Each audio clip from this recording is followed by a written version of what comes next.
अस्सलाम वालेकुम। प्रोग्राम तफ्तीशी के साथ मैं हूं सलमान कुरैशी। नाजरीन, थाना सदर कसूर की हदूद में 50 साल रशीद नामी शख्स को जालिमाना तरीके से मौत के घाट उतार दिया गया। रशीद को गले में फंदा डालकर कत्ल किया गया और उसके बाद उसके मखसूस अज़ा को भी काट दिया गया। ये कत्ल की वारदात किस लिए हुई बताया ये जा रहा है कि इसे गैरत के नाम पर कत्ल किया गया है। तफसीलात हैं क्या? सबसे पहले रुख करते हैं SHO थाना सदर कसूर सकलैन बुखारी की जानिब और उन्हीं की जुबानी जानते हैं कि ये वकूआ क्यों। सकलैन साहब, बहुत शुक्रिया, आपने वक्त दिया। बड़ा ही एक अजीब व गरीब और जालिमाना तरीके से एक कत्ल की वारदात हुई, वो क्या तफसीलात हैं? किस तरह से इतला मिली, कैसे तफ्तीश का आगाज़ किया और हुआ क्या? ये दर्दनाक के साथ साथ ये सबक मोज़ भी है। ये सबक मोज़ भी इशू ये है कि 15 की कॉल चली 11 मार्च को कि घर से स्मेल आ रही है और मोस्ट प्रोबेबली हो सकता है कि कोई अंदर डेड बॉडी है।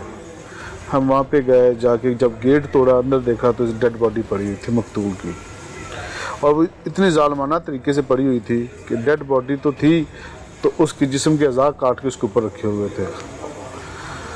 फौरी तौर पे हमारे ज़हन में दो चीज़ें आई कि ये या तो मर्डर फॉर ऑनर किलिंग हो सकता है या फिर ये कोई एनिमिटी हो सकती है, क्योंकि ऐसे जालिमाना तरीके से दो ही वजूहात होती हैं, या गैरत के नाम पर या दुश्मनी के नाम। ठीक है। फौरी तौर पे हमने मॉडर्न टेक्निक्स यूज़ की, PFSC की टीमें मंगवा लीं, अपनी क्राइम सीन की टीमें मंगवा ली, जियो फेंसिंग के एक्सपर्ट्स मंगवा लिए। सही। फौरी हमने मॉडर्न टेक्निक स्टार्ट कर दी और इसके साथ साथ हमने जो हमारा रवायती तरीका इन्फॉर्मर्स का वो डिप्यूट कर दिए ताकि पता चल सके, क्योंकि ये बिल्कुल ब्लाइंड, क्लूलेस और ब्लंट किस्म का मर्डर था। कोई इसका क्लू नहीं मिल रहा था, क्योंकि ये बंदा यहाँ पे अकेला रहता था, कोई इसके अजीज़ व कार उधर नहीं रहते थे, कोई भी इसकी लीड हमें समझ में नहीं आ रही थी। जब हमारे इन्फॉर्मर्स वहाँ पे घूमे फिरे तो पता चला कि कोई एक लड़की 8-9 दिन से इसके पास रह रही थी, जिससे हमें हुआ कि हो सकता है ये ऑनर किलिंग हो। उस लड़की का पता किया, किसी को उस लड़की के मुतल्लिक नहीं पता था। अच्छा, ये पता लगा कि रह रही थी, वो भी वहाँ के लोगों की वजह से। और ये जो शख्स था, जो मकतूल था रशीद, ये इसकी फैमिली रहती थी यहाँ पर? ये अकेला ही रहता था, इसकी फैमिली नहीं थी, शादीशुदा नहीं था और अकेला इधर रहता। मुलाजमत करता था किसी की? मुलाजमत करता था, ये केयर टेकर था इस घर का जहाँ पे ये रह रहा था। सही, ठीक है। तो हमें सिर्फ एक छोटा सा ये लीड मिली कि उस लड़की ने किसी को बताया था कि मैं हम लोग किराए पे रहते हैं मेयर फिरोजपुर रोड पे। सही। और उसके करीब, उसे गांव के नाम का नहीं पता था, उसके करीब एक पुराना सिखों का मकान है। हमने फौरी तौर पे अपनी टीम जो है कॉन्स्टिट्यूट की, टीम को डिस्पैच किया। खुद मैं उसको लीड करता हुआ हम लोग मेन फिरोजपुर रोड पे चढ़ गए। सबसे पहले पक्की हवेली आता है, वहाँ पे है सिखों के ज़माने की, उन्हें हमने टोटल सर्च किया, इर्द गिर्द देखा, कोई ऐसी चीज़ ना निकली। आगे गया तो एक गांव आता है नबी बख्श, वहाँ पे हैं, उसको हमने टोटली सर्च किया जैसे मर्दमशुमारी करते हैं, डोर टू डोर गया, कुछ 100-125 के करीब घर हमने चेक किए। वहाँ से हमें पता चला एक जनरल स्टोर से कि जिस नैन नक्श की आप लड़की का कह रहे हैं वो कुछ महीना डेढ़ पहले यहाँ पे रहती थी, और वो जो किराए पे रहती थी वो घर है गंदे नाले के ऊपर। हम लोग उस तरफ गए, पता किया तो जो मालिक मकान था उसने हाँ इस तरह के रहते थे। हमने उनका किराएदारी का जो फॉर्म वो चेक किया, जब फॉर्म चेक किया तो उसमें से हमें ID कार्ड नंबर मिल गया। उस ID कार्ड से पता चल गया कि उसके मियाँ का क्या नाम था, उस बीबी का क्या नाम था। फिर हमें पता चला कि सामने जो बासफा टेक्सटाइल है वहाँ पे उसका मियाँ काम करता था। सही। वहाँ पे गए, वहाँ से ID कार्ड लिया हमने। इसके ID कार्ड में जितनी सिमें थी वो चेक की। मीनवाइल हमारा जो जियो फेंसिंग का जो क्राइटेरिया चल रहा था वो ऑलमोस्ट कंप्लीट हो चुका था। उसमें जो उस वक्त की जो एक्टिव नंबर्स थे वो हमारे पास आ चुके थे। वो जो उसके नंबर्स थे उनकी लोकेशन उधर आ गई हमारे जाए वकूवा पे। और इसके साथ साथ जब उसकी CDR निकाली तो जो उसकी CDR थी उसमें भी उसकी लोकेशन उसी जगह पे आ गई। अच्छा। जिससे हमारा जो शक था वो पक में हो गया, यकीन में बदल गया, यही बंदा है ये। सही। अच्छा, उसके बाद किस तरह से आपने तैयारी की, किस तरह से सर्च किया? मतलब लोकेशंस की मदद से ही पता लगा कि आपको मुल्ज़िम कहाँ पे? उसके बाद ये है कि मुल्ज़िम बेसिकली थे ज़िला बहावल नगर, तहसील हरुनाबाद का गांव मदरसा, वहाँ के। वो यहाँ से कूच कर गए, चले गए यहाँ से, यहाँ पे उनको ढूंढना बहुत मुश्किल हो गया। हमने अपनी एक टीम डिस्पैच की जो 6-7 दिन मदरसा गांव में रही। वहाँ पे अपने उन्होंने इन्फॉर्मर्स डिप्यूट किए। 6-7 दिन की मेहनत के बाद हम इन तक पहुँच गए और इनको अरेस्ट करके ले आए। जब अरेस्ट करके लाए तो फिर सारी कहानी खुल के सामने आ गई। अच्छा, वो कहानी के बारे में बताइएगा, लेकिन पहले बताएं कि जिन किरदारों को आपने गिरफ्तार किया, जो मुल्ज़मान हैं, उसमें कौन कौन शामिल था? मियाँ बीवी थे ये दोनों? ये दोनों मियाँ बीवी थे। अच्छा। इस बीबी की लैक हो जाती है मकतूल से, एक दूसरे को नंबर अपने एक्सचेंज कर देते हैं। इस लैक में वो बीबी इसके पास आ जाती है और दोनों मिलके प्लान ये करते हैं कि हम दोनों शादी कर लेते हैं और आसिफ यानी कातिल से डिवोर्स ले लेते हैं। अच्छा, वो जिसकी बीवी थी उससे डिवोर्स लेके नए जो रशीद के साथ जो मकतूल था उसके साथ शादी करना चाहती थी। और ये पहले भी लव मैरिज थी, घर से भाग के शादी की हुई थी? आपस में थे तो ये रिश्तेदार, लेकिन लव मैरिज थी, माँ बाप की मर्जी के बगैर इन्होंने शादी की थी। माँ बाप की मर्जी के बगैर। अच्छा, ये प्लानिंग इसने कर ली अपने आशना के साथ? अच्छा। और इसने उसको इन्फॉर्म भी कर दिया कातिल को कि मैंने तुमसे डिवोर्स लेके इससे शादी कर लेनी है। सही। जब उसको इस बात का पता चला तो वो उसे शदीद गुस्सा भी आया, रंज भी आया। उसने फौरी तौर पे अपने पेरेंट्स और लड़की के पेरेंट्स को बुलवाया। वो आए और लड़की को लेके चले गए वापस बहावल नगर। सही। ये रात इसने उधर स्टे कर ली। रात जब स्टे की, जैसे इसको रात को मौका मिला, इसने उसको फंदा लगाया, उसके औजार बंद का। मकतूल की तरफ स्टे कर लिया? मकतूल की तरफ स्टे कर लिया। अच्छा। मकतूल से मेल जोल लड़की का ही था? लड़की की वजह से ये मिला? लड़की की वजह से ये भी आता जाता था उसके पास। अच्छा, ठीक है। उसका फिर वो औजारबंद से उसका गला दबा दिया, उसको फंदा करके मार दिया और उसके बाद उसके जिस्म के अज़ा जो वो काट दिए और वहाँ से फिर भाग गया। वहाँ से फरार हो गया।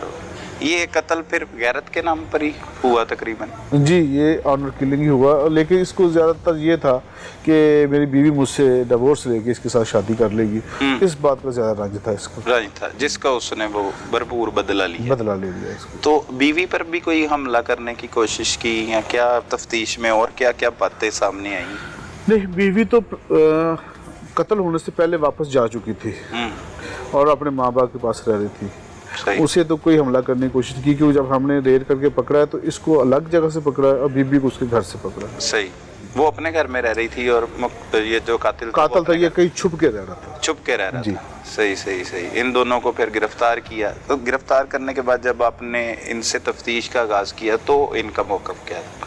ये हीले बहानों से काम ले रहे थे, नहीं मर्डर था, कैसे मानना था उन्होंने। लेकिन जब हमने तमाम एविडेंसेस इनके सामने रख दिए तो फिर कोई इन्हें और रास्ता नज़र ही नहीं आया। फिर आपके सामने हर चीज़ इन्होंने बता दी कि जो इन्होंने किया। लेकिन इस केस में अगर देखा जाए तो वो जो आसिफ है वो ही मरकज़ी मुल्ज़िम है और वो ही मुल्ज़िम है जिसने कत्ल की वारदात की, के साथ इसकी बीवी भी शामिल है?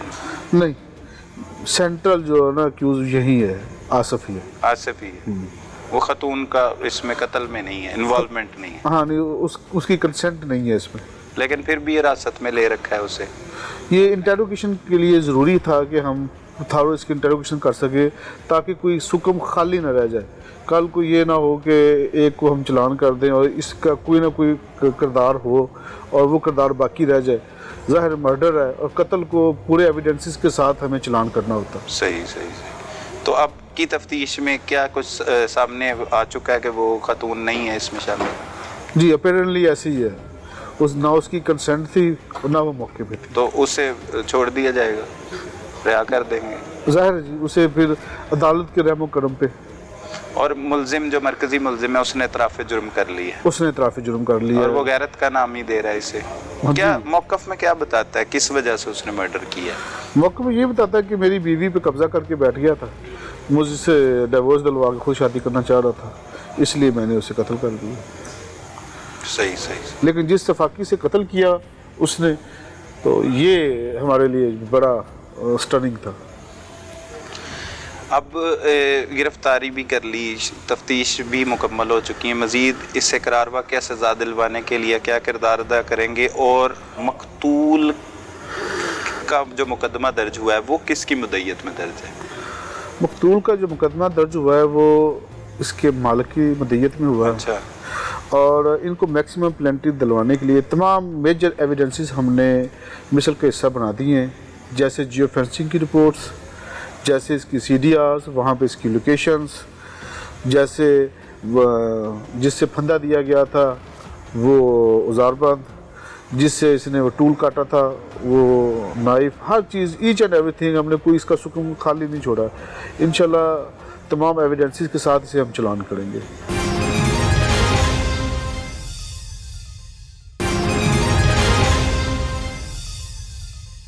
नाजरीन, अब चलते हैं उस लड़की की जानिब जिसने 2 साल कबल अपने घर से भागकर आसिफ नामी नौजवान से शादी की और अब वो दूसरी शादी करना चाहती थी।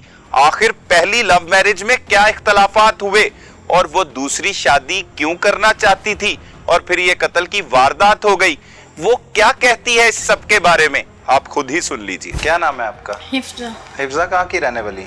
जिला भावल नगर। भावल नगर की? जी। कितने बहन भाई? 6 बहन भाई। जी। कब शादी हुई? 2 साल पहले। 2 साल पहले लव मैरिज की? जी। घर से भाग के? जी। किसके साथ? आसिफ के साथ। आसिफ के साथ, सही है। तो फिर कहाँ पे रहने लग गई आसिफ के साथ? तो शादी के शुरू में मैं जिला भावल नगर में रही हूँ, लेकिन अब मेरे मियाँ का काम इधर कसूर में था। अच्छा। इधर मिल में जॉब करते थे, तो इधर रेंट पे मकान लिया हुआ था हम लोगों ने। रेंट पे रहते थे इधर। रेंट पे रहते थे? जी। सही है। तो कैसी जिंदगी गुजरी लव मैरिज में?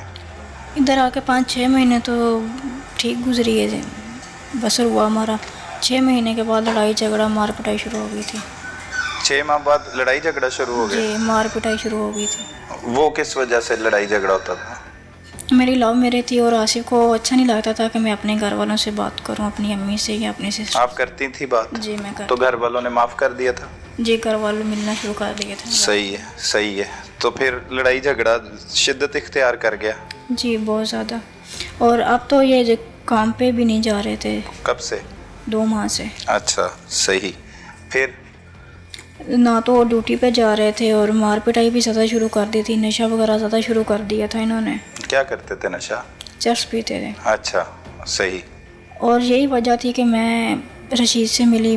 मैंने रशीद के साथ शादी करने का फ़ैसला लिया और इसको छोड़ने का फ़ैसला कर लिया मैंने। सही। मैं आसिफ से जब भी तलाक मांगती वो मुझे बहुत ज़्यादा मारता और मुझे बांध देता। सही। इसलिए मैंने उसको छोड़ने का फ़ैसला कर लिया था, लेकिन मैं तलाक लेना चाह रही थी इससे। रशीद की क्या एज थी? 42 साल बता रहे थे। कहाँ पे मिली आप उससे? कपड़े वाली की दुकान पे। अच्छा, उससे भी अगली लव मैरिज ही करनी थी, तो एक लव मैरिज का अंजाम नहीं आपको नज़र आ रहा था कोई? नहीं, उसकी थोड़ी सी एज ज़्यादा थी। मैंने सोचा कि ये मुझे खुश रखेगा, मार पिटाई नहीं करेगा, लड़ाई झगड़ा मेरे साथ नहीं करेगा, कदर करेगा आपकी। जी, इसलिए आपने सोच लिया। बताया फिर इसको, आसिफ को? जी, मैंने आसिफ को बता दिया कि आसिफ मैं आपसे तलाक लेके कहीं और शादी करना चाहती हूँ। अच्छा। आसिफ ने पूछा कि वो कौन है। मैंने बताया कि वो रशीद नाम का लड़का है। सही। मैं उनके साथ शादी करना चाहती हूँ। उन्होंने पूछा कि मेरे साथ क्यों नहीं रहना चाहती। मैंने बताया कि इसलिए नहीं रहना चाहती कि आप मुझे मारते हैं और ख़र्चा वगैरह भी नहीं देते। तो मैंने रशीद से आके बोला कि रशीद ऐसे कीजिए, पहले मेरी तलाक करवाएं उनसे, फिर मैं आपसे शादी कर सकूँगी। उन्होंने बोला ठीक है, मैं चला जाता हूँ तुम्हारे साथ। मैंने उनको तलाक का बोला और निकाहनामा उसके हाथ में दे दिया अपना कि मेरे साथ जाएं और खुला दायर करवा दें। वो मुझे तल्लत साहब के मुंशी के पास भी लेके गए थे। रशीद? जी, रशीद लेके गया खुद। रशीद आपको मिला एक दुकान पे? जी। दर्जियों की? नहीं, कपड़े वाली दुकान पे। वहाँ पे ही दोस्ती हो गई आपकी उससे? ठीक है। 20-25 दिन मेरी फ़ोन पे रब्ता हुआ मेरा उनके साथ। फिर मिलते जुलते भी थे आप? जी। सही। और वकील के पास गए तो उन्होंने बोला कि छोटी तस्वीरें लेकर आएँ और इनको साथ मात लेके आइएगा, एक फॉर्म दूंगा, उन पे साइन करवा लीजिएगा घर जाके इनके। तो उसी दिन तो वो फॉर्म नहीं लेके आए रशीद। उनको कोई काम याद आ गया, वो उस काम से चले गए। और दूसरे दिन जिस दिन साइन करवाने थे मेरे, उसी दिन मेरे वालदा और वालिद आके मुझे घर लेके वापस जिला भावल नगर। वो किसके कहने पे ले गए? आसिफ के कहने पे। आसिफ ने फ़ोन किया था कि इसको आके ले जाओ। वो खुद भी आया? जी। आसिफ वहाँ पे क्या बातें होती रहीं बैठ के रशीद के साथ? कुछ नहीं, उसके साथ कोई ऐसी वैसी बात नहीं हुई। अम्मी ने बोला था एक दफ़ा घर चलो, घर जाके उधर जाके तुम्हारी तलाक करवाऊंगी, फिर चाहे जिससे मर्जी शादी कर लेना। तो एक दफ़ा मेरे साथ चलो। ठीक है। तो मैं उनके साथ चली गई। जी। आप घर चली गई? जी, और मैंने रशीद से बोला था कि अगर मेरा आपके साथ रब्ता ना हो तो मैंने एड्रेस अपना लिख के दिया था उनसे, आप इस एड्रेस पे आ जाइएगा। आप सिंसियर थी, आप रशीद से शादी करना चाहती थी, उसकी क्या वजह थी?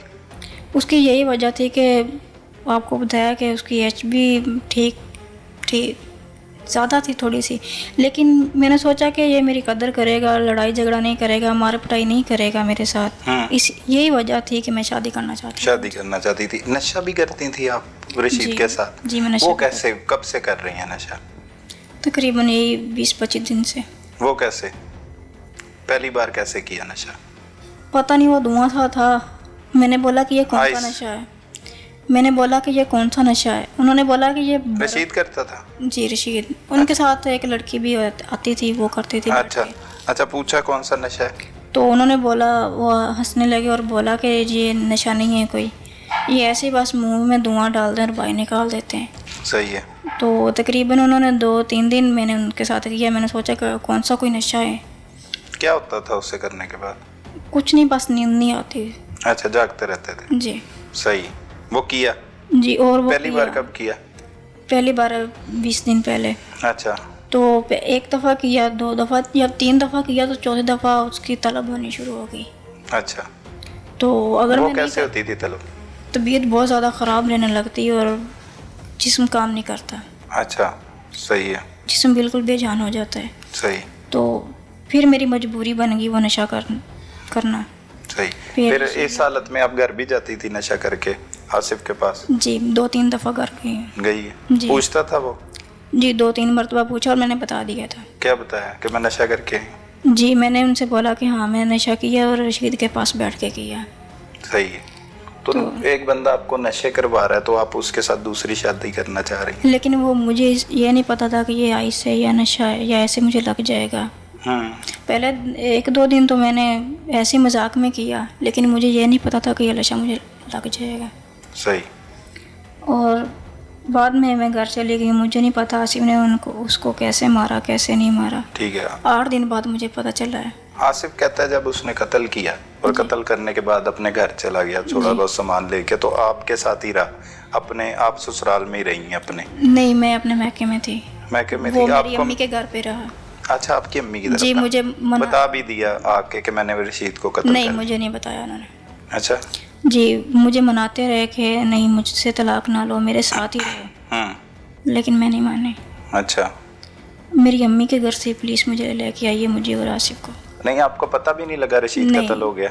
राब्ता नहीं हो रहा तो होगा आपका? जी, मैंने रशीद को एड्रेस वगैरह लिख के दिया था। जब मैं घर पहुंची तो दूसरे दिन उसका नंबर बंद हो गया, तकरीबन सुबह 9 बजे से बंद हो गया। तो मैंने सोचा कि वो मतलब निकाल रहा था, ऐसी फजूल में दोस्ती की थी उन्होंने मेरे साथ, या फिर ऐसी वैसी बात, वो सही आदमी नहीं था, मेरे साथ बात नहीं करना चाह रहा। मैंने ये सोचा, उसका नंबर मुसलसल बंद जा रहा था, मैं ट्राई करती रही 8 दिन। पता कैसे लगा कत्ल हो गया? जिस दिन पुलिस मुझे पकड़ के लेके आई। वहाँ पे आई पुलिस? जी, पुलिस पकड़ के ले आई फिर? जी, उन्होंने बताया? उन्होंने बताया कि रशीद का कत्ल हो गया। जब पता लगा तो रोई आप? जी, क्योंकि दुख मुझे इस बात का है क्योंकि मेरी वजह से वो कत्ल हो गया और मेरे साथ उन्होंने कोई ज़बरदस्ती नहीं की थी। मुझे दुख किसी बात का है कि मेरे साथ उन्होंने ज़बरदस्ती भी कोई नहीं की और मेरी वजह से वो कत्ल हो गया। इसने क्यों कत्ल किया? क्योंकि मैं तलाक लेके, उसकी वजह से तलाक लेके मैं शादी करना चाह रही थी उनसे, इसी वजह से कत्ल? इसी वजह से कत्ल किया। तो ये क्या हो गया? क्या एक छोटी सी जिंदगी में आपने क्या कुछ देख लिया? जी, क्या समझती हैं, क्या किसका कसूर है ये सब? शुरुआत मैंने की है, क्योंकि ना मैं रशीद से दोस्ती करती और ना ये बात होती। रशीद के अलावा भी पुलिस की तफ्तीश में पता लगा कि लोगों से मिलना जुलना था आपका?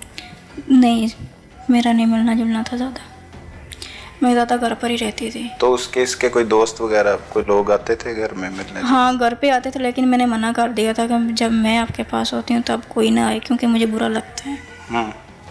तो उन्होंने मना कर दिया था। हाँ, 1-2 लड़कियाँ भी आती थी, मैंने उनको ही मना कर दिया कि आपके पास कोई लड़की वगैरह ना आए। ये आसिफ के पास आती थी लड़की? नहीं, रशीद के पास। अच्छा, रशीद को मना कर दिया। जी, सही सही। तो अब क्या सीखा आपने? कितनी उम्र है अब आपकी? 19 साल। 19 साल। 19 साल की उम्र में क्या सीखा? लव मैरिज भी कर ली, कत्ल भी एक हो गया, शोहर ने कत्ल सबसे पहले मैंने गलती ये की कि मैंने लव मैरिज की, घर से भाग के शादी की। जो लड़कियां घर से भागती हैं वो हमेशा भागती रहती हैं, जैसे मैं आज हूँ। और मैं मैसेज यही देना चाहूँगी कि ऐसा फैसला कभी ना लें, अपने वालिदैन पे छोड़ दें, वो जो करते हैं अच्छा करते हैं। वो अच्छा करते हैं जी। अब आइंदा आसिफ के बारे में क्या ख्याल है? किसके साथ हमदर्दियाँ, रशीद के साथ या आसिफ के साथ? आसिफ के साथ ये हमदर्दी है कि आसिफ ने मेरी वजह से किया है, और रशीद के साथ ये हमदर्दी है कि मेरी वजह से वो कत्ल हो गया।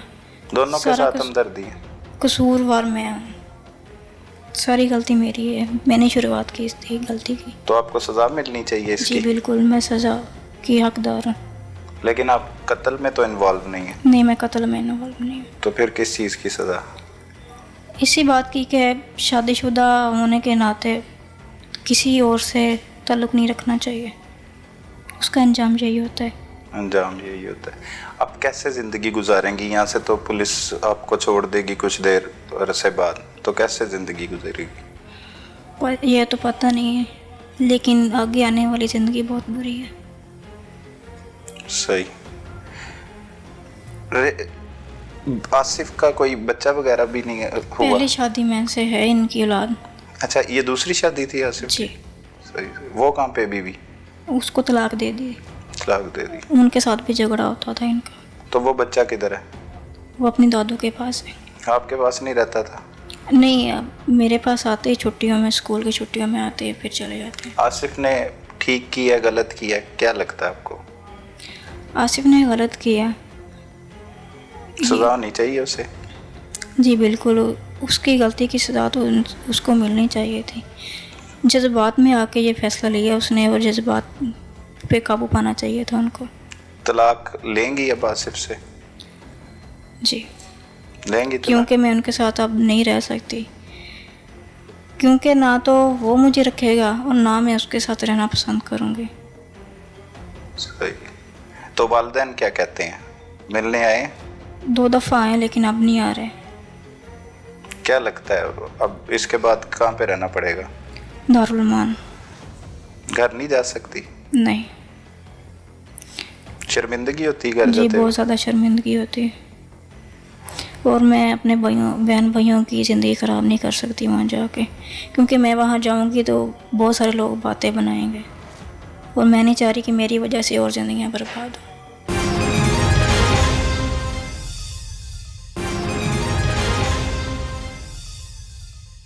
अब चलते हैं इस केस के मरकजी मुलजिम आसिफ की जानिब, जिसने पहले रशीद को गले में फंदा डालकर मौत के घाट उतारा और उसके बाद उसके जिस्म के मखसूस अज़ा को भी काट डाला। आखिर उसने ये वारदात क्यों कर सरअंजाम दी, और वो अपनी बीवी और मकतूल रशीद के बारे में मौक़िफ़ क्या इख्तियार कर रहा है, आप खुद ही सुन लीजिए। की ना है? आसिफ अली। आसिफ की करना है? टैक्सटाइल कंपनी च काम कर रहा हूँ। किधर दे रहना ले? जिला बहावलनगर। बहावलनगर दे? जी ठीक है। ਤੇ ਇੱਥੇ ਕਿੱਥੇ ਰਹਿੰਦੇ? ਇੱਥੇ ਬਾਸਵਾ ਟੈਕਸਟਾਈਲ 'ਚ ਕੰਮ ਕਰਦਾ ਸੀ, ਬਾਹਰ ਕਿਰਾਏ ਤੇ ਮਕਾਨ ਲਿਆ ਹੋਇਆ ਸੀ। ਕਿਹੜੀ ਜਗ੍ਹਾ ਤੇ? ਨਬੀ ਬਖਸ਼। ਕਸੂਰ ਚੋਂ ਹੀ? ਜੀ ਜੀ। ਸਹੀ ਹੈ। ਕਿੰਨੀ ਦੇਰ ਤੋਂ ਰਹਿ ਰਹੇ? ਤਕਰੀਬਨ ਮੈਂ 1 ਸਾਲ ਤੋਂ ਬੱਚਿਆਂ ਦੇ ਨਾਲ ਰਹਿ ਰਿਹਾ ਸੀ। ਅੱਛਾ, ਸ਼ਾਦੀ ਕਦੋਂ ਹੋਈ? ਸ਼ਾਦੀ ਹੋਏ ਨੂੰ 2.5 ਸਾਲ ਹੋ ਗਏ ਜੀ। 2.5 ਸਾਲ ਪਹਿਲੇ ਹੋਈ? ਕੌਣ ਸੀ ਵਾਈਫ? ਵਾਈਫ ਰਿਸ਼ਤੇਦਾਰ, ਦੂਰ ਦੀ ਰਿਸ਼ਤੇਦਾਰ ਸੀ, ਬਰਾਦਰੀ ਦੀ। ਜੀ। ਲਵ ਮੈਰਿਜ की थी? जी सर। कैसी गुजर रही थी जिंदगी? बिल्कुल ठीक गुजर रही सी जी। अच्छा। बिल्कुल अच्छी गुजर रही सी। कि वाइफ की करती थी? ਵਾਈਫ ਕੁਛ ਵੀ ਨਹੀਂ ਘਰ ਹੀ ਰਹਿੰਦੀ ਸੀ, ਮੈਂ ਡਿਊਟੀ ਚਲਾ ਜਾਂਦਾ ਸੀ, ਪਿੱਛੋਂ ਦੁਬਾਰਾ ਘਰ ਹੀ ਰਹਿੰਦੀ ਸੀ। ਉਹ ਘਰ ਰਹਿੰਦੀ ਸੀ? ਜੀ। ਠੀਕ ਚੱਲ ਰਹੀ ਸੀ ਜ਼ਿੰਦਗੀ? ਠੀਕ ਹੈ। ਫਿਰ 2.5 ਸਾਲ ਹੀ ਠੀਕ ਰਹੇ ਜ਼ਿੰਦਗੀ ਦੇ? ਹਾਂਜੀ। ਕਿ ਕੁਝ ਮਹੀਨਿਆਂ ਬਾਅਦ ਖਰਾਬ ਹੋਈ? ਨਹੀਂ, ਕੁਛ ਮਹੀਨਿਆਂ ਬਾਅਦ ਨਹੀਂ, ਹੁਣ ਤਕਰੀਬਨ 1 ਮਹੀਨੇ ਤੋਂ ਖਰਾਬ ਹੋਈ ਹੈ ਜੀ। ਅੱਛਾ ਜੀ। ਉਹ ਬਾਕੀ ਠੀਕ ਰਹੀ ਹੈ ਬਿਲਕੁਲ 2.5 ਸਾਲ? ਠੀਕ ਰਹੀ। ਕੀ ਹੋਇਆ ਮਹੀਨਾ ਪਹਿਲੇ? ਮਹੀਨਾ ਪਹਿਲੇ ਇਹੀ ਘਰ ਦੇ ਵਿੱਚ ਜਿਹੜਾ ਜੋ ਹੈ ਨਾ ਲੜਾਈ ਝਗੜਾ ਵੀ, ਤਕਰੀਬਨ 1 ਹਫ਼ਤੇ ਤੋਂ ਲੜਾਈ ਝਗੜਾ ਚੱਲ, ਵਕੂਏ ਤੋਂ ਪਹਿਲਾਂ ਇੱਕ ਹਫ਼ਤਾ ਪਹਿਲੇ ਅਸੀਂ 2 ਦਫਾ ਲੜੇ ਹਾਂ, ਉਸ ਤੋਂ ਪਹਿਲਾਂ ਅਸੀਂ ਨਹੀਂ ਲੜੇ ਕਿਸੇ ਤਰੀਕੇ ਨਾਲ ਹੀ, ਬੋਲ ਬੁਲਾਰਾ ਵੀ ਨਹੀਂ ਹੋਇਆ ਸਾਡਾ। ਕੀ ਲੜਾਈ ਕੀ ਹੋਈ?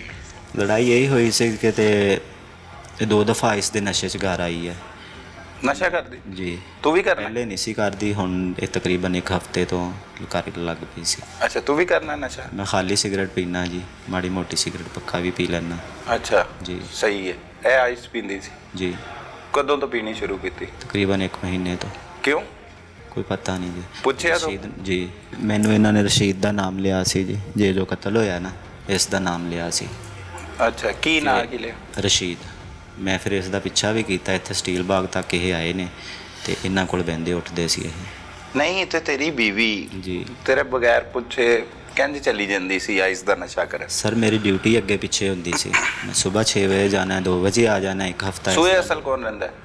ਸੂਏ ਅਸਲ ਕਿਰਾਏ ਤੇ ਮਕਾਨ ਲਿਆ ਸੀ, ਮਤਲਬ ਨਬੀ ਬਖਸ਼ ਛੱਡ ਕੇ ਅਸੀਂ ਫਿਰ ਸੂਏ ਅਸਲ ਤੇ ਮਕਾਨ ਚੱਲ ਲਿਆ ਸੀ ਕਿਰਾਏ ਤੇ। ਅੱਛਾ ਫਿਰ ਲਾਹੌਰ ਸ਼ਿਫਟ ਹੋ ਗਿਆ ਕਾਨੇ? ਜੀ।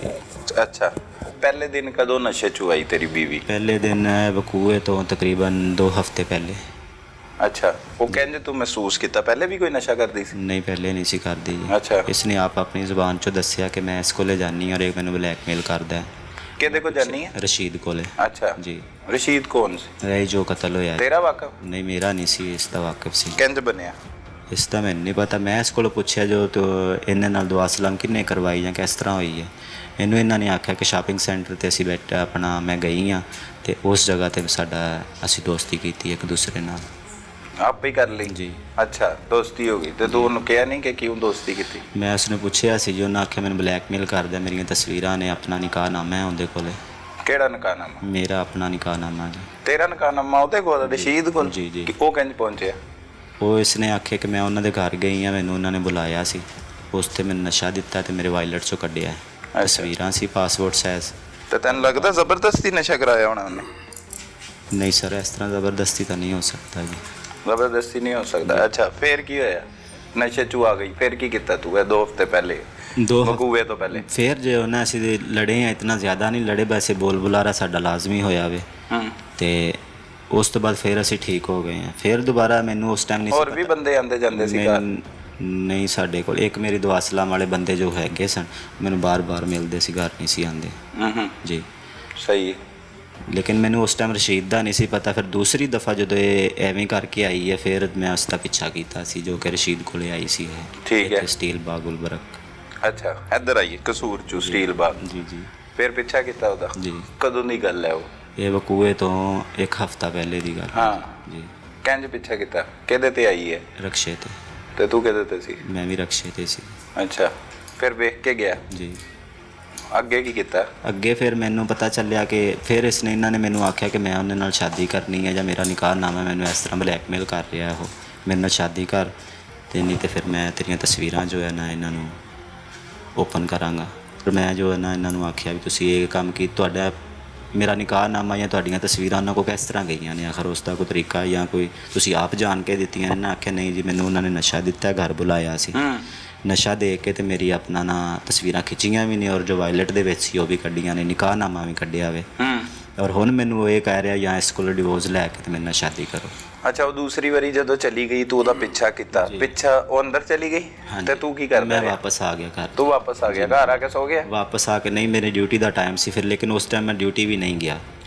ਤਕਰੀਬਨ ਜਦੋਂ ਤੋਂ ਇਹ ਮੇਰੇ ਘਰ 'ਚ ਮਾਮਲਾ ਚੱਲ ਰਹੇ ਨੇ ਤਕਰੀਬਨ 8-9 ਦਿਨ ਮੈਂ ਡਿਊਟੀ ਨਹੀਂ ਗਿਆ ਜੀ। ਬਿਲਕੁਲ ਇਸ ਦੀ ਵਜ੍ਹਾ ਇਹੀ ਪਰੇਸ਼ਾਨੀ ਤੋਂ। ਸਹੀ ਠੀਕ ਹੈ। ਡਿਊਟੀ ਤੇ ਨਹੀਂ ਗਿਆ ਵਾਪਸ? ਹਾਂਜੀ ਇਹ ਵਾਪਸ ਆਈ ਹੈ ਨਾ। ਫਿਰ ਮੈਂ ਕਿੰਨੀ ਦੇਰ ਬਾਅਦ ਆਈ? ਇਹ ਆਈ ਹੈ ਤਕਰੀਬਨ 4 ਤੋਂ 5 ਘੰਟਿਆਂ ਬਾਅਦ। 4 ਤੋਂ 5 ਘੰਟੇ ਬਾਅਦ ਵਾਪਸ ਆ ਗਈ? ਵਾਪਸ ਆ ਗਈ। ਅੱਛਾ ਆਈ ਤੇ ਫਿਰ? ਆਈ ਤੇ ਫਿਰ ਆਪਣਾ ਜੋ ਹੈ ਨਾ ਮੈਂ ਇਸ ਕੋਲ ਪੁੱਛਿਆ ਕਿੱਥੇ ਗਏ ਸੀ, ਨਾ ਆਖਿਆ ਜੀ ਮੈਂ ਕਸੂਰ ਗਈ ਸਾਂ, ਬਸ ਇੰਨਾ ਹੀ ਪੁੱਛਿਆ ਤੇ ਫਿਰ ਨਾ ਉਸ ਤੋਂ ਬਾਅਦ ਮੈਂ ਇਹਨੂੰ ਕੋਈ ਗੱਲ ਕੀਤੀ ਨਾ ਇਹਨੇ ਕੋਈ ਕੀਤੀ। ਇਹਨੇ ਹਾਂਜੀ ਇਹਨਾਂ ਨੇ ਆਖਿਆ ਜੀ ਮੈਨੂੰ ਡਿਵੋਰਸ ਚਾਹੀਦਾ। ਮੈਂ ਘਰਦਿਆਂ ਨੂੰ ਫੋਨ ਕੀਤਾ, ਇੰਨੀ ਗੱਲ ਕਹਿ ਕੇ ਆ ਗਈ ਫਿਰ ਵਾਪਸ ਰਸ਼ੀਦ ਕੋਲੇ ਹੀ ਆ ਗਈ। ਅੱਛਾ ਮੈਂ ਫਿਰ ਘਰਦਿਆਂ ਨੂੰ ਫੋਨ ਕੀਤਾ, ਆਪਣੇ ਅੰਮੀ ਅੱਬੂ ਨੂੰ ਵੀ ਬੁਲਾਇਆ, ਇਸ ਦੇ ਨੂੰ ਵੀ ਬੁਲਾਇਆ ਔਰ ਉਹ ਆਏ ਨੇ, ਇਹਨੂੰ ਲੈ ਕੇ ਚਲੇ ਗਏ। ਆਪਣੇ ਘਰ ਲੈ ਗਏ? ਜੀ ਆਪਣੇ ਘਰ ਲੈ ਗਏ। ਅੱਛਾ ਕਿੰਨੇ ਵਕੂਏ ਤੋਂ ਕਿੰਨੇ ਦਿਨ ਪਹਿਲੇ? ਉਹ 1 ਦਿਨ ਪਹਿਲੇ। 1 ਦਿਨ ਪਹਿਲੇ ਘਰ ਲੈ ਗਏ? ਫਿਰ ਦੂਸਰੇ ਦਿਨ ਉਹ ਜਿਸ ਦਿਨ ਘਰ ਚਲੇ ਗਏ ਨੇ ਉਸ ਦਿਨ ਮੈਂ ਸ਼ਾਮ ਨੂੰ ਰਸ਼ੀਦ ਕੋਲੇ ਆਇਆ ਵਾਂ ਜੀ। ਕੱਲਾ? ਜੀ। ਵਾਕਫ ਸੀ ਤੇਰਾ? ਨਹੀਂ ਪਹਿਲਾਂ ਮੇਰੀ 1 ਦਫਾ ਮੁਲਾਕਾਤ ਹੋਈ ਸੀ, 2-3 ਤਕਰੀਬਨ ਇਹ ਫੋਨ ਤੇ ਹੋਈ ਸੀ ਜੀ। ਕਹਿੰਦੇ ਇੱਥੇ ਸਟੀਲ ਬਾਗ ਹੀ ਹੋਈ ਸੀ, ਮਤਲਬ ਫੋਨ ਦੇ ਉੱਤੇ? 1 ਦਫਾ ਮੈਂ ਇਹਨੂੰ ਲੈਣ ਵੀ ਆਇਆ ਜੀ, ਇੱਥੋਂ ਰਸ਼ੀਦ ਦੇ ਘਰੋਂ ਲੈਣ ਵੀ ਆਇਆ। ਇਹਨਾਂ ਨੇ ਦੱਸਿਆ ਕਿ ਮੇਰਾ ਖਾਵੰਦ ਹੈ, ਠੀਕ ਹੈ। ਮੈਨੂੰ ਉਸ ਟਾਈਮ ਉਹਨੇ ਕੋਈ ਗੱਲ ਨਹੀਂ ਕੀਤੀ ਹੈ। 10-15 ਮਿੰਟ ਅਸੀਂ ਬੈਠੇ ਆ, ਫਿਰ ਮੈਨੂੰ ਲੈ ਕੇ ਚਲਾ ਗਿਆ। ਅੱਛਾ, ਦੂਸਰੀ ਦਫਾ ਮੇਰੀ ਆਖਰੀ ਵਾਰੀ ਮੁਲਾਕਾਤ ਹੋਈ ਇਹਦੇ ਨਾਲ। ਅੱਛਾ, ਉਹ ਕਹਿੰਦੇ ਮਤਲਬ ਅੱਛਾ ਉਹ ਜਦੋਂ ਤੂੰ ਗਿਆ। ਅੱਛਾ ਠੀਕ ਹੈ, ਇੱਕ ਦਿਨ ਪਹਿਲੇ ਉਹ ਘਰ ਵਾਲੇ ਲੈ ਗਏ। ਹਾਂਜੀ। ਫਿਰ ਉਸ ਦਿਨ ਸ਼ਾਮ ਨੂੰ ਮੈਂ ਇਸ ਕੋਲੇ ਆਇਆ। ਮੇਰਾ ਪਿੱਛੋਂ ਮਕਾਨ ਮਤਲਬ ਇਹ ਤਾਂ ਹੁਣ ਚਲੇ ਗਏ ਸੀ, ਮੈਂ ਆਪਣਾ ਸਮਾਨ ਵਗੈਰਾ ਸਾਰਾ ਕਲੋਜ਼ ਕਰਕੇ ਮਕਾਨ ਮਾਲਕ ਨੂੰ ਚਾਬੀ ਦੇ ਦਿੱਤੀ ਸੀ ਕਿ ਅੱਜ ਤੋਂ ਬਾਅਦ ਮੈਂ ਮਕਾਨ ਛੱਡ ਦਿੱਤਾ, ਤੇਰਾ ਕੋਈ ਕਿਰਾਏਦਾਰ ਆਵੇ ਤਾਂ ਤੂੰ ਉਹਨੂੰ ਬਿਠਾ ਸਕਣਾ, ਮੇਰੀ ਆਸਤੇ ਨਹੀਂ ਰਹਿਣਾ। ਤੂੰ ਫਿਰ ਕੀ ਪਲੈਨਿੰਗ ਕਰ ਲਈ ਸੀ ਉਦੋਂ ਕੁਝ? ਨਹੀਂ ਸਰ, ਮੈਂ ਲਾ ਗਿਆ ਮੇਰਾ ਹੁਣ ਜ਼ੇਨ ਬਣਿਆ ਕਿ ਮੈਂ ਹੁਣ ਮਕਾਨ ਛੱਡ ਦਿੱਤਾ ਤੇ ਮੈਂ ਜਾ ਕੇ ਉੱਥੇ ਰਾਤ ਰਹਿਣਾ, ਸਵੇਰ ਮੈਂ ਉੱਠ ਕੇ ਘਰ ਚਲਾ ਜਾਵਾਂਗਾ। ਕਿੱਥੇ ਰਹਿਣਾ? ਰਸ਼ੀਦ ਕੋਲੇ। ਅੱਛਾ ਠੀਕ ਹੈ। ਮੈਨੂੰ ਹਾਲਾਂਕਿ ਇਹਨਾਂ ਨੇ ਕਿਉਂ ਰਸ਼ੀਦ ਕੋ ਕਿਉਂ ਰਹਿਣਾ? ਜਦੋਂ ਸਰ ਆਪਣਾ ਅੰਮੀ ਅੱਬੂ ਆਏ ਨੇ ਨਾ, ਅਸੀਂ ਤਕਰੀਬਨ 5-6 ਘੰਟੇ ਰਸ਼ੀਦ ਕੋਲੇ ਬੈਠੇ ਰਹੇ ਹਾਂ, ਮੇਰੇ ਅੰਮੀ ਅੱਬੂ ਜਾਂ ਉਹਨਾਂ ਦੇ ਆਪਣਾ ਵਾਈਫ ਮੇਰੀ ਦੇ। ਤੇ ਰਸ਼ੀਦ ਕੋ ਕੀ ਕਰਦੇ ਰਹੇ ਬਹਿ ਕੇ? ਇਹਨੂੰ ਲੈਣ ਵਾਸਤੇ ਆਏ ਸੀ ਜੀ, ਇਹ ਇੱਥੇ ਸੀ ਨਾ, ਇਹਨੂੰ ਲੈਣ ਵਾਸਤੇ ਆਏ ਸੀ। ਔਰ ਉਸ ਤੋਂ ਉਸ ਦਿਨ ਕੀ ਗੱਲਾਂ ਹੁੰਦੀਆਂ ਰਹੀਆਂ?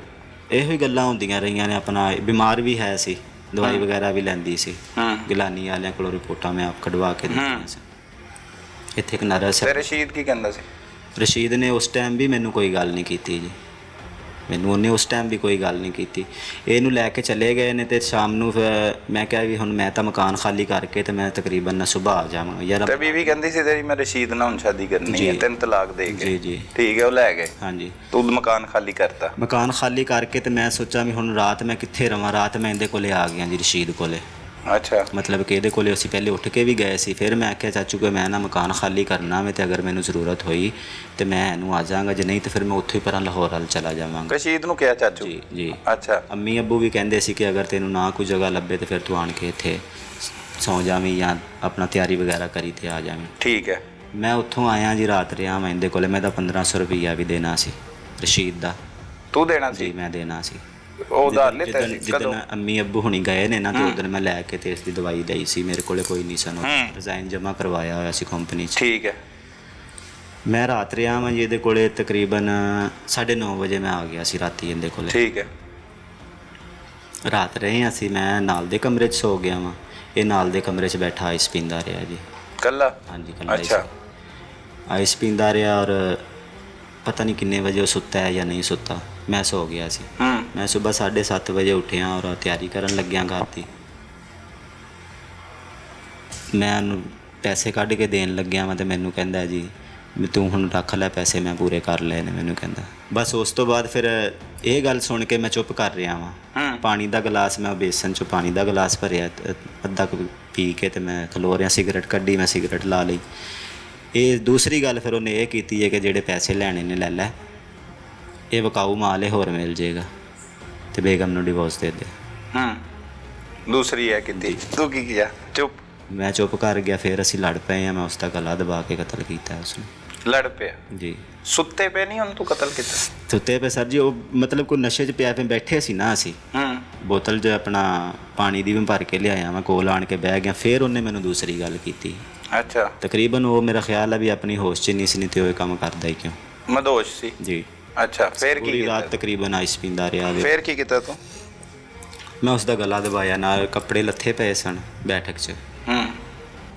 ਸੁਣ ਕੇ ਮੈਂ ਬੈਠਕ 'ਚ ਗਿਆ ਵਾਂ, ਉੱਥੇ ਕੱਪੜੇ ਲੱਥੇ ਪਏ ਸਨ, ਉਹਨਾਂ 'ਚੋਂ ਮੈਂ ਨਾਲਾ ਕੱਢਿਆ ਵੇ। ਕਿਹਦੇ ਕੱਪੜੇ ਸੀ? ਰਸ਼ੀਦ ਦੇ ਹੀ ਸੀ। ਅੱਛਾ ਜੀ। ਉਹਦੇ ਵਿੱਚ ਨਾਲਾ ਕੱਢਿਆ? ਜੀ। ਆਣ ਕੇ ਤੇ ਫਿਰ ਉਹ ਤਕਰੀਬਨ ਇਸ ਤਰ੍ਹਾਂ ਦੀ ਵਾਰ ਦੇ ਨਾਲ ਨਾ ਲੱਗਿਆ, ਅੱਖਾਂ ਬੰਦ ਸਨ ਉਸ ਦੀਆਂ। ਉਦੋਂ ਮੈਂ ਉਸ ਨੂੰ ਜਿਹੜਾ ਨਾ ਕਤਲ ਕੀਤਾ। ਕਿੰਜ ਕੀਤਾ? ਗਲਾ ਦਬਾ ਕੇ ਨਾਲੇ ਨਾਲ ਵੱਟ ਦੇ ਕੇ ਨਾ ਗਲੇ 'ਚ, ਉਸ ਤਰ੍ਹਾਂ। ਕਿੰਨੀ ਦੇਰ ਨੱਪੀ ਰੱਖਿਆ? ਤਕਰੀਬਨ 7-8 ਮਿੰਟ ਨੱਪੀ ਰੱਖੀ ਜ਼ੋਰ ਦੀ। ਤੇ ਹਿਲਦਾ ਰਿਹਾ, ਲੱਤਾਂ ਲੁੱਤਾਂ ਮਾਰਦਾ ਰਿਹਾ? ਨਹੀਂ, ਤਕਰੀਬਨ ਥੋੜਾ ਬਹੁਤਾ ਹਿੱਲਿਆ ਸੀ, ਜ਼ਿਆਦਾ ਨਹੀਂ। ਨਸ਼ੇ 'ਚ ਸੀ ਜੀ? ਸਹੀ ਹੈ। ਮਰ ਗਿਆ? ਜੀ। ਫਿਰ ਕੀ ਕੀਤਾ ਅੱਗੇ? ਫਿਰ ਮੈਂ ਉਸ ਦਾ ਜੀ ਕਿਚਨ 'ਚੋਂ ਛੁਰੀ ਲਿਆ ਕੇ।